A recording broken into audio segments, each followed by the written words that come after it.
All right जी, exercise 1.3 से पहले एक बहुत ही मज़े की और एक इम्पॉर्टेंट इन्फॉर्मेशन, जो एक नई चीज़ इंट्रोड्यूस हो रही है अब एंगल वाले टॉपिक में ऐड हो रही है। इससे पहले तक हम बस यही देखते आए, ऑब्ट्यूस, एक्यूट, रिफ्लेक्स एंगल या राइट एंगल। ठीक है, ये बहुत ज़्यादा रिपीट हुआ ग्रेड 3 में भी, ग्रेड 4 में भी। अगर आप ग्रेड 4 के 2 चैप्टर्स जो एंगल्स पे हैं वो बहुत अच्छे से प्रिपेयर करते हैं, तो मैं कहती हूँ आपकी वो इतनी अच्छी स्ट्रॉन्ग बेस बनेगी कि उसके बाद आपको ये चैप्टर करने में मज़ा आ जाएगा और मेहनत भी कम लगेगी। ठीक है, तो आप वो वीडियो जाके वॉच कर सकते हैं। यहाँ पे हमारे पास गिवन है, यहाँ पे हमें कहा गया है कि ये 75 डिग्री का एंगल है और ये दोनों एंगल हमने फाइंड करने। अब ये काम हम विदाउट प्रोटेक्टर करेंगे। कैसे? हमें ये पता होना चाहिए कि जो दो बिल्कुल एडजेसेंट एंगल्स होते हैं एक दूसरे के इस तरह से सामने वाले, वो बिल्कुल इक्वल होते हैं। विच मीन्स जो एंगल ये होगा वही एंगल ये होगा, जो एंगल यहाँ होगा वही एंगल इसके बिल्कुल सामने होगा। ठीक हो गया? सो आंखें बंद करके हमें पता है कि ये वाला जो एंगल है it will be of 75 degrees, क्योंकि इसका जो एडजेसेंट एंगल था वो था 75 डिग्रीज। अब आ जाते हैं इस एंगल पे। अब अगर गौर से देखें तो ये एंगल इस वाली स्ट्रेट लाइन के ऊपर बना हुआ है, ये जो हमारे पास ब्लू कलर से, डार्क ब्लू कलर से शो किया हुआ है। इसको अगर मैं सीधा कर लूँ ऐसे, ठीक है, अब आपको पता है कि ये एक स्ट्रेट लाइन है और स्ट्रेट लाइन पे जितने भी एंगल्स होते हैं उनका सम हमेशा इक्वल्स टू 180 होता है। इस स्ट्रेट लाइन पे एक ये एंगल है, एक ये एंगल है। अगर इसको मैं 180 में से माइनस कर लेती हूँ तो मुझे ये एंगल भी पता चल जाएगा। तो 180 में से मैं 75 माइनस करूँगी तो मुझे पता चल जाएगा ये जो एंगल ए है इट इज़ ऑफ 105 डिग्रीज। ठीक हो गया? सो देखिए हमने ये, और इसके बिल्कुल सामने एडजेसेंट एंगल ये भी 105 का होगा। आप इसको डी से भी मेजर करके चेक कर सकते हैं, लेकिन सॉल्व आपने डी से नहीं करना। ये तरीका ये चीज़ इसलिए इसी तरीके को सिखाने के लिए थी। सो ये 140 है तो इसके सामने वाला भी 140 होगा।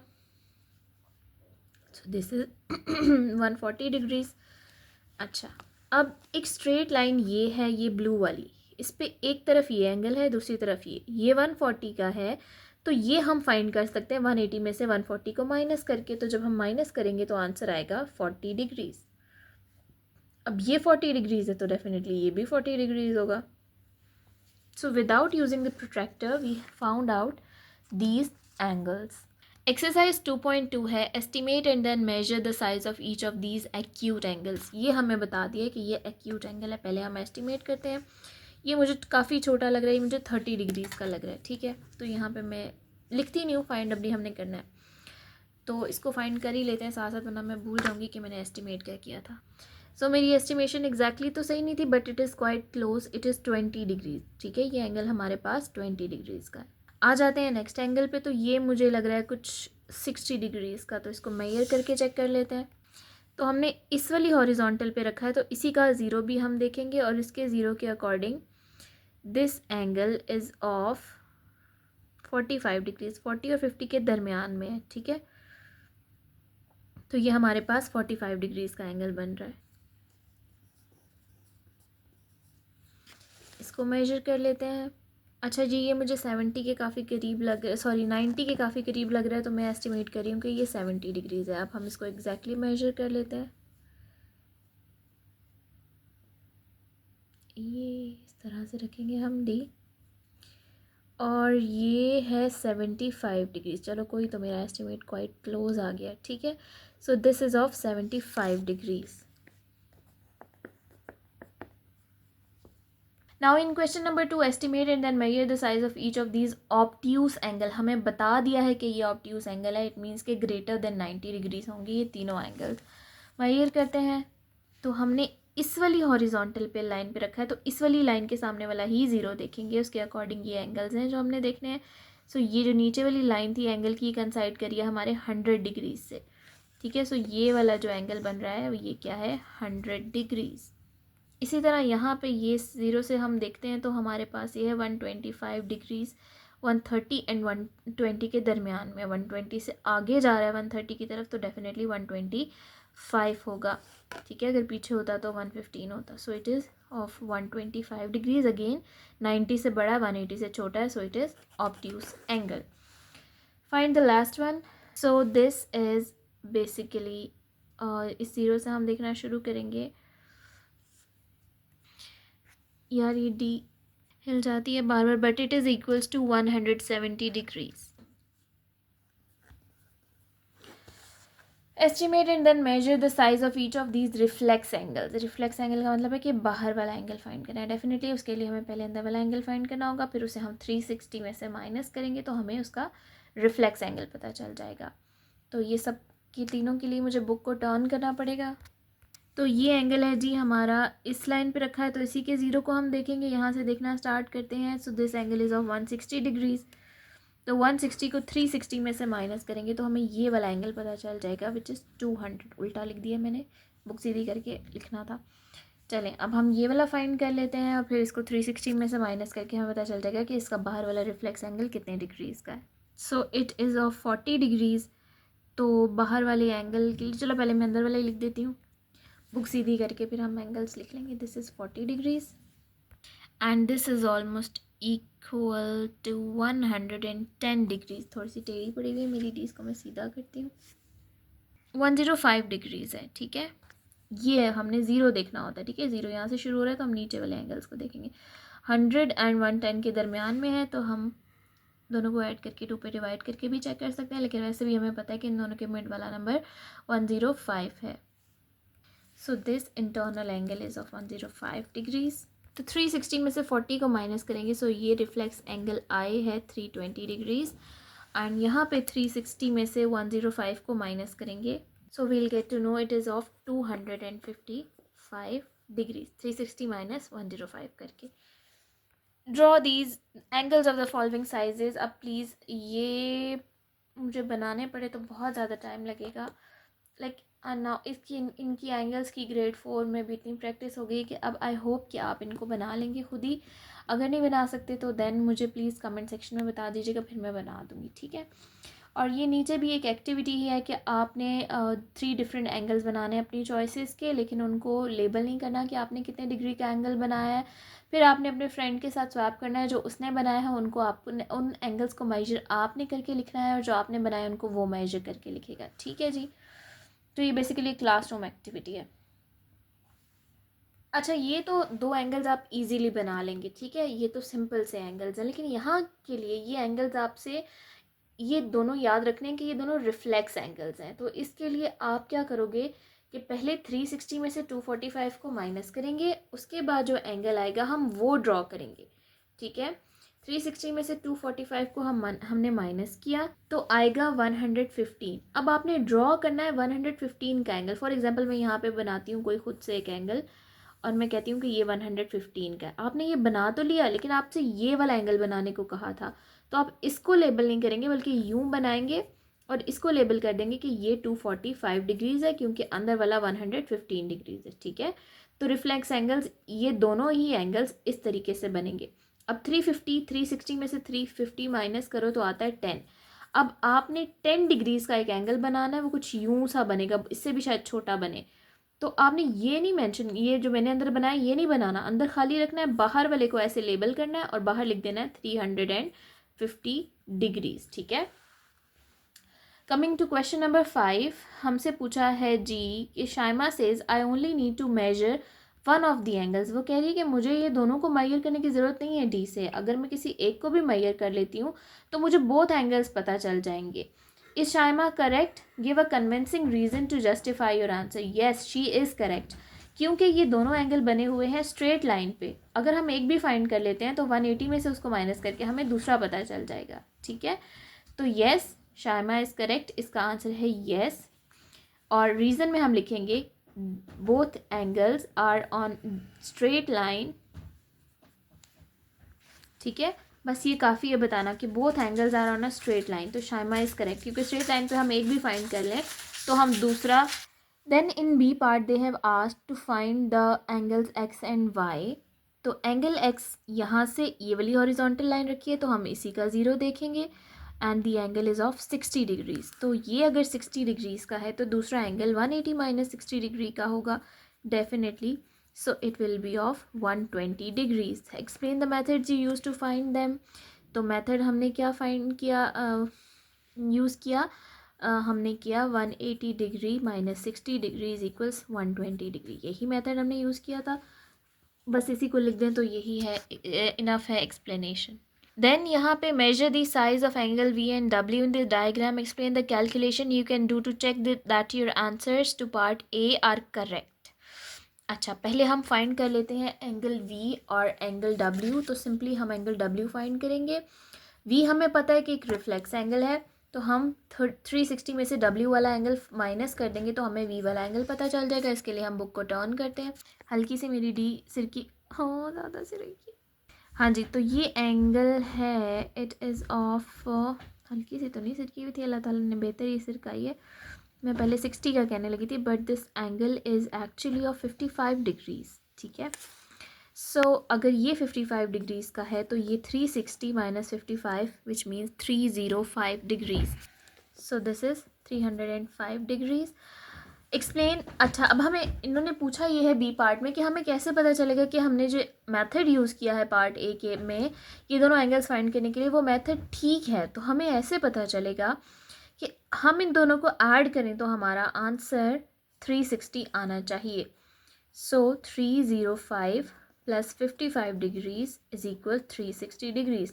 तो इस तरह हमें पता चलेगा that our answer is correct. Because, हाँ, हम यूँ भी लिख सकते हैं, बिकॉज 360 लिखने के बाद बिकॉज द सम. अब देखिए ये जो है ना, एक कंप्लीट सर्कल बन रहा है ना. ठीक है, ये पूरा एक सर्कल है ना, कंप्लीट हो रहा है. तो हम लिखेंगे बिकॉज सम ऑफ, या अ कंप्लीट टर्न, यूँ लिख देते हैं, a complete turn is of 360 degrees. एक कंप्लीट टर्न 360 डिग्रीज का होता है. अच्छा जी. An architect is designing a building. माशाल्लाह. अच्छा, this diagram show a wheelchair ramp for the building. Okay. For a wheelchair ramp to be allowed, the size of the angle of the ramp must not more than 20 degrees. मैं भी ये कहने लगी थी कि ये भाई तो नीचे जाके वापस गिरेंगे, लेकिन अगर व्हीलचेयर रैम्प बनाना है तो उसकी कंडीशन क्या है कि वो 20 डिग्री से ज़्यादा का नहीं होना चाहिए. अब देखिए, हम कहते हैं ना एंगल्स ज़िंदगी में कहाँ काम आते हैं. तो जब ज़ाहिर है एक आर्किटेक्चर है, वो एक बिल्डिंग बना रहा है, उसे एंगल्स की नॉलेज होगी. तो बच्चों को ये बड़ा बताना ज़रूरी है. हमारे ज़माने में हमें प्रैक्टिकली अप्लाई करने की चीज़ों को नॉलेज नहीं हमें पता होती थी कि एक चीज़ अगर हम पढ़ रहे हैं तो वो कहाँ अप्लाई हो रही है. तो यहाँ पे हमें पता चलता है कि आर्किटेक्चर में भी कितना ज़रूरी है कि आपको एंगल्स की सही नॉलेज होनी चाहिए. अब ज़रा सा भी एंगल ज़्यादा हो तो डेंजर होता है, a person can fall of. ठीक है. तो वो कह रहा है कि मोर देन 20 डिग्रीज नहीं होना चाहिए एक व्हील चेयर के लिए रैम्प का जो एंगल है. Is this wheelchair ramp allowed. क्या ये जो बना हुआ व्हील चेयर रैम्प है ये अलाउ होना चाहिए. You specialising to explain your answer. Specialising का मतलब है कि आंसर के साथ रीज़न भी दें. तो पहले हम इस एंगल को मेजर करेंगे, ये वाला जो एंगल है. तो यहाँ हमें नज़र आ रहा है कि अगर हम इसके ज़ीरो से स्टार्ट करें तो this angle is greater than 20 degrees, almost 24 degrees का एंगल है. ठीक है. तो एक मिनट, इसको थोड़ा आगे, बल्कि 22 डिग्रीज़ का एंगल है. ठीक है. So this wheelchair ramp should not be allowed. ठीक है, because it is greater than 20 degrees. तो आप इसके आंसर में यही लिखेंगे, no, it should not be allowed. Specialisation में आप लिख सकते हैं because it is greater than 20 degree. It's greater than 20 degrees. ठीक हो गया. The best wheelchair ramps have an angle between 7 and 15 degrees. ठीक है. बेस्ट जो व्हील चेयर रैम्प्स होते हैं इस तरह के, वो कौन से माने जाते हैं, जो जिनका एंगल 7 से 15 डिग्रीज के दरमियान हो. Draw an example of one of these ramps. Make sure right the correct angle you have used on the diagram. अब आपने इस तरह की एक और व्हील चेयर रैम्प बनानी, यानी कह लें कि आपने एक एंगल बनाना है, वो अब आप खुद बनाएंगे डी से. वो कोई भी एंगल हो सकता है 7 and 15 के दरमियान. तो आई वुड रिकमेंड कि आप 10 या 12 डिग्रीज का एंगल अपनी मर्जी से ड्रॉ कर लें इसी तरह से. ठीक है. Then we have the last question of this exercise. The diagram shows the angle x, y and z on the straight line. तीनों straight line पे हैं. Measure and write down the sizes of angle x, y and z. हम सबसे पहले measure कर लेते हैं. Angle x जो है अगर हम इसे देखें तो it is of 40 degrees. अच्छा, ये डी को मैंने थोड़ा सा स्टेबल करके रखा है, तो ये 40 डिग्री से थोड़ा सा आगे है. It is almost 42 degrees. ठीक है, तो I am writing here 42 degrees. ठीक है, और अब अगर इसको मैं देखूँ तो ये 60 से 3 पॉइंट्स आगे है. ठीक है, so it is of 63 degrees. अब ये एंगल मुझे फाइंड करने की ज़रूरत नहीं है, मैं इन दोनों को ऐड करूँगी तो आ जाएगा 65 एंड 40 105. इट मीन्स कि ये वाला जो एंगल है 180 में से 105 को माइनस कर दूँगी क्योंकि ये स्ट्रेट लाइन पे है, तो आ जाएगा 75 डिग्रीज़. मैयर करके हम ज़रा चेक भी कर लेते हैं कि क्या ये 75 डिग्रीज़ का है या नहीं है. तो ये देखें जी, ये ज़रा सा डिफरेंस आ रहा है. 76 शो कर रहा है, लेकिन क्या मुसीबत है माशाल्लाह से. It is quite 75 degrees. ठीक है, वो मेरे से ही डी इधर उधर हो रही है, but it is almost 75 degrees. तो येस, इनका सम, तीनों एंगल्स का अगर हम सम करें तो ये आ रहा है 180, विच इज़ करेक्ट. ठीक है, स्ट्रेट लाइन पे जितने एंगल होते हैं उनका सम इक्वल होता है 180 डिग्री की. Show how to check your answers to part A are correct. जो हमने तीनों फाइंड किए हैं उसे हम कैसे बता सकते हैं कि वो करेक्ट है. तो शो भी करना है, तो हम यहाँ क्या लिखेंगे, 42 + 75 + 63 is equals to 180 degrees. The diagram shows a triangle. ये एक ट्राइंगल है. Measure and write down the sizes of angle X Y and Z. Measure करते हैं हम. सबसे पहले ये जी वाला फाइंड कर लेते हैं. अच्छा जी, ये 40 वाला एंगल है, 40 से स्लाइटली 2 पॉइंट्स आगे है सिर्फ. ठीक है, जीरो यही वाला देखना स्टार्ट करना है इसी से, तो 40 से 2 पॉइंट्स आगे, तो हम इसको कह देंगे 42 डिग्रीज़. ये जो एंगल एक्स है हमारे पास, इसे हम लिख देते हैं 42 डिग्रीज़. अब आ जाते हैं एंगल जी पे. सो एंगल जी अगर आप गौर से देखें, ज़ीरो यही वाला देखना है क्योंकि इसी वाली की लाइन पे हमने रखा है, तो 60 से कुछ पॉइंट्स आगे है. अगर इसको मैं मेंशन करूँ तो ये 63 कहना is not, would not be wrong. तो ये 63 डिग्रीज़ है. तीसरे एंगल को हम मेजर कर लेते हैं. डी को यूँ प्लेस करते हैं, इसकी हॉरिजॉन्टल लाइन इसके ऊपर. ये देखिए जी ना, ओहो, ये देखिए, तो दिस इज़ ऑफ 75 डिग्री. 70 और 80 के दरमियान में, ज़ीरो हमने इसी का वाला देखना है. तो दिस इज़ 75 डिग्री. सीधा कर लेते हैं, यहाँ पे मेंशन कर देंगे 75 degrees. What do you notice about the answers to part A and C? अच्छा, पहले तो हम C, अच्छा इन तीनों को अगर हम ऐड करें तो हमारा आ रहा है 180 डिग्री. और ये हमने ग्रेड 4 में पढ़ा था बहुत ही डिटेल में कि एक ट्राइंगल के इंटीरियर एंगल्स का सम हमेशा इक्वल्स टू 180 डिग्री आता है. और सेम यही बात हमें पता है कि हमने A में भी फाइंड की है कि तीनों एंगल्स का सम इक्वल्स टू 180 है. Discuss and compare your conjectures with other learners. So हम यहाँ पे एक पॉइंट लिख देंगे कि we have notice that the sum of angles of a triangle is 180 and the sum of angles on a straight line is also 180. एक triangle के भी एंगल्स का सम 180 होता है और एक स्ट्रेट लाइन पे जो एंगल्स होते हैं उनका सम भी इक्वल टू हमेशा क्या होता है, 180 डिग्री.